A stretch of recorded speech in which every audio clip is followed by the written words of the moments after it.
Alright, meron tayong sasagutin ngayon na tanong dito sa aking TikTok account. Ito po, share ko sa inyo. Ayan. Hello po. Sana manotice may ola po ako, tapos kinokontak po mga nasa contacts ko po. And may time po na pinuntahan po nila yung isa sa mga contact list ko. Ano po ba dapat gawin? Maraming salamat po. Pahide na lang po ng identity. So, hindi si client yung pinuntahan, kundi yung ibang tao na nasa contacts niya. Tara, sagutin natin kung tama ba yan o hindi. Ito talaga mga all agent nito. Sige, simulan natin sagutin. Pero bago ang lahat, nakikiusap po ako sa inyo. Nasa na po isuportahan po ninyo ang iba ko pa mga channel, yung Janitor TV sa Facebook at yung Janitor TV po sa aking TikTok account. At sa mga newbies po, paki-subscribe na po rito sa aking YouTube channel. Paki-like na rin po, share at hit nyo na yung notification bell para updated po kayo sa mga videos na ginagawa natin dito about sa online lending na usapan. Tulad nito, kagaya ko, di ba? Ako naman may siniyera ko sa inyo na home visitation. Pwede naman po talaga na puntahan kayo ng mga OLA agent as long as meron silang dalang mga demand letter, statement of account, mga ID nila, at kung ano yung mga OLA na kung saan sila yung nagtatrabaho. Kailangan kompleto yung mga yan. Kung gusto na makapag-settle sa inyo ng personal sa bahay ninyo. At kung wala naman po kayo, pwede sila mag-iwan ng demand letter na kung saan dapat nakalahad-lahat yung utang ninyo.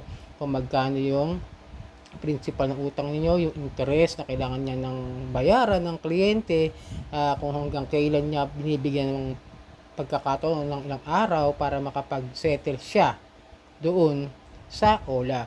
Pero ang problema dito sa tanong niya sa senior ng ating nag-message is hindi siya yung pinuntahan kundi yung kanyang isa sa mga contacts. Ako din nakausap ko naman siya, nakachat ko siya kanina. Tinanong ko kung nag-iwan ba ng letter man lang, nag-iwan ba sila ng impormasyon kung sino sila.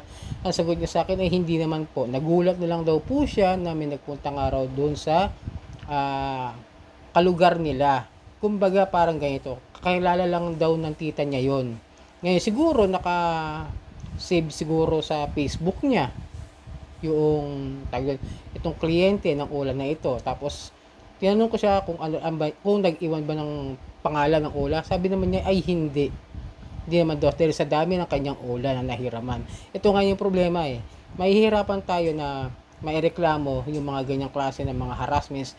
Actually, itong ginawa ng OLA na to, ng OLA agent na to, is harassing, debt shaming. Kasi imbis na ang puntahan niya ay yung may utang o yung kliyente, is ibang tao siya pumunta.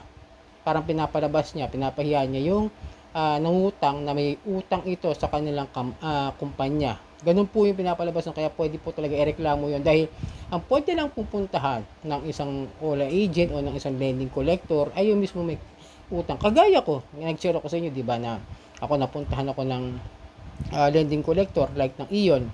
Tapos yung Digido na kung saan nag-iwan naman sila ng mga tarjeta at mga numero nila na kung saan pwede sila makontak at nag-iwan din po sila ng mga sulat like demand letter at yung mga statement ng account na kailangan na yung impormasyon. Kumbaga kailangan malaman kasi ng kliyente ng borrower na yun yung utang na dapat niya bayaran. Ang problema dito, pumunta lang doon sa kakilala niya na hindi naman niya talaga eventually kakilala kundi kalugar lang at baka nakuha lang iyon sa kanyang Facebook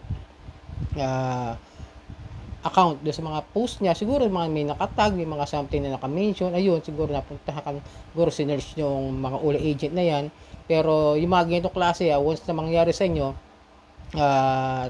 napuntahan nga yung mga kaibigan nyo, yung mga contacts ninyo, kung alam nyo na nakahiram kayo dyan, kung sakasakali, nagsimula kasi raw sabi niya sa is, kinokontak yung mga nasa contact reference niya at pati na rin nasa mga hindi niya contact reference kundi nasa mga contact lang ng phone niya. Kapag ganoon po na marami na kinahiraman ng mga OLA at sinisimulan na nilang tawagan, mag-abiso na po kayo. Pwede naman kayo mag-post sa FB ninyo na kung saan ay meron nga kayong nahiraman, kung kaya nyong aminin sa ibang tao na kayo nakautang nga sa mga OLA. Yun lang naman po pinaka the best way upang maintindihan nila na kayo ay hindi sasadyan baon-baon sa utang dahil dito sa mga OLA na ito na ang modus talaga ng karamihan ng mga OLA is manggulo, mangharas, pilitin kayo magbayad sa mga sa mga utang ninyo na hindi niyo pa nasa-settle. And then ito yung problema, no. Kahit naman kasi minsan nakapagbayad na kayo, naghaharas pa rin sila, nanghaharas pa rin yan ngayon, babanta pa rin yan, nangungulit pa rin yan. Kasi kaya ako tatanungin niyo ako kung pumapayag ba yan ng mga principal amount. Sa susunod pag-usapan natin na video, no, bukod natin, pero ito pag-usapan natin talaga to. Gagawa natin ibang video dito sa principal amount kung pumapayag ba talaga yan o hindi. At ngayon nga, kapag ka nangyari sa inyo at meron kayong kaibigan o kamag-anak na pinuntahan, sabihan nyo na lang, paalalahanan nyo na once na bumalik yan, kunin nyo yung info. Kapag ayaw niya magbigay, ayaw niya ibigay yung statement of account ninyo o yung mga demand letter na kailangan ninyo para may pakita sa inyo, ay dalihin nyo sa barangay. Pwede nyo ireklamo to na harassment kasi hindi naman yung kaibigan nyo, hindi naman yung kaanak nyo, hindi naman yung kakilala nyo yung may utang kayo ang dapat singilin kung tutuusin. Yun lang yung pagkakamali niyo. Siguro dahil tinatry nila kayong kontakin at kayo nagpalit na ng number o kaya sa email, hindi na kayo makontak, hindi na rin kayo sumasagot. Minsan ganun talaga. Kapag once na hindi na kayo nakakasagot sa kanila o hindi na kayo nagpapaalala na hindi nyo na mabayaran dahil nga nahihiya rin kayo, hindi nyo alam kung paano nyo babayaran, gusto nyo bayaran na bigla. Kaso may sitwasyon tayo na hindi natin nagugustuhan, hindi natin gusto mangyari sa atin at nababaon tayo sa utang.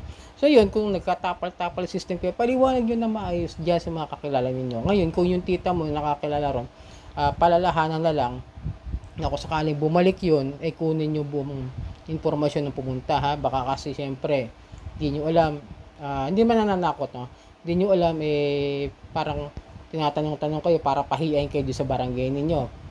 May ganong sistema kasi meron akong dating napapanood na kay Sir Perfecto na pumupunta sa barangay pero hindi naman mga ole, mga legit na lending company raw, like yung Home Credit, meron matagal na, ilang taon na nagpupunta talaga sa barangay daw, tapos nagrereklamo para pag-ayusin yung mga ganyang klase na mga settlement na kung saan ginagamit yung barangay. Pero bawal po talaga hanggat maaari. Pero pwede naman sila kausapin sa barangay para magkalinawan kayo na kung paano kayo makakapagbayad. Ganun lang naman po yun. Tapos kung itong pinupuntahan, nakulitan, pwede niya ireklamo yun. Kunwari, hindi mo kami utang kasi bakit ako ang kinukulit mo dyan sa utang ng kakilala namin o ng kamag-anak namin. Pwede nga ireklamo yan sa barangay, sa PNP o sa presinto malapit sa inyo na harassment kasi nga hindi naman sila yung may utang. Tandaan niyo po yan, ha. Pero kung kayo ang pupuntahan, wala hong problema yon para magkaayos lang kayo sa settlement, may langgam. ayun yung sinasabi ko sa inyo, kaya minsan mas maganda kung tatandaan nyo lahat. Siguro kung matatandaan nyo, no? Kasi ang hirap minsan meron ako nakakausap mga 20 to 30 yung ola. Syempre hindi niya alam, hindi niya kayang bayaran, naguguluhan na siya. Kaya yun, magtatambay na sa bahay, may stress na, magkakaroon ng depression. Tandaan nyo, hindi ko yung dapat kabahan. Yun nga lang, kailangan nyo rin maging alerto sa mga gagawin nilang hakbang ng mga harassment katulad niyan. Mag-post na lang kayo sa FB nyo, kuya, i-profile lock ninyo, tapos mag-message kayo isa-isa doon sa mga friends ninyo. Siguro, it's better na mag-post kayo ng huli post ninyo.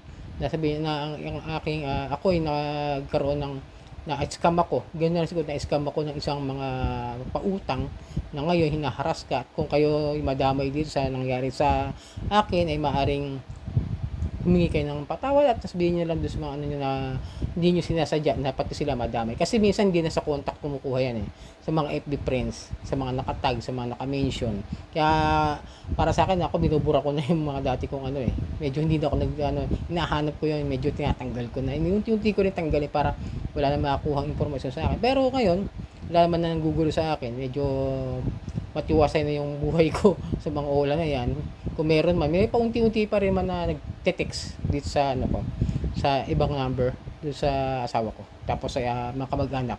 Pero alam naman nila ng mga scammer yung mga yan. Kaya yun, mas okay kasi mas alam nila na mayroon ng mga nang i-scam sa mga tao doon sa mga kamag-anak ko. At gayon din po yung gawin ninyo para maliwanagan yung mga kaibigan nyo na kayo ay nabiktima lamang nito mga pang abuso, mga ola at modus na talaga nila yan, yung pahiyain kayo. So yun, sana nakatulong sa ibang tao kung sakali mangyari sa inyo yan, yun pwede nyo gawin at may papayo ko sa inyo. So yun, ito ang yung lingkod ka, Johnny ng Johnny Tol, Tibetan Johnny Tep, sa pangutang usapang ola.